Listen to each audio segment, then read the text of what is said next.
పూస పూస లాంటి హోమ్మేడ్ ఆవు నెయ్యి ఇదైతే నేను ఊరు నుంచి వెన్న తీసుకొచ్చి అయితే నెయ్యిని ప్రిపేర్ చేసుకున్నానంటే ఈ విధంగా మనం ఎన్ని రోజులు పెట్టినా కూడా అస్సలు గట్టిపడకుండా ఇదే విధంగా ఉంటుంది ఫ్రెష్గా అయితే.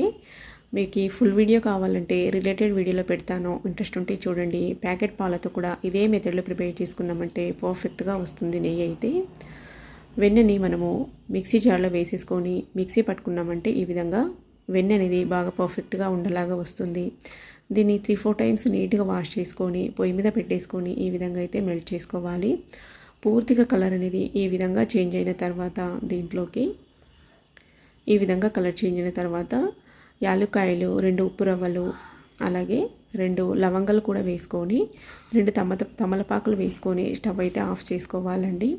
ఫ్లేవరు టేస్టు సూపర్ ఉంది. ఇంటి నిండా ఫుల్గా స్మెల్ అయితే చాలా బాగుండింది ఆ రోజు అయితే.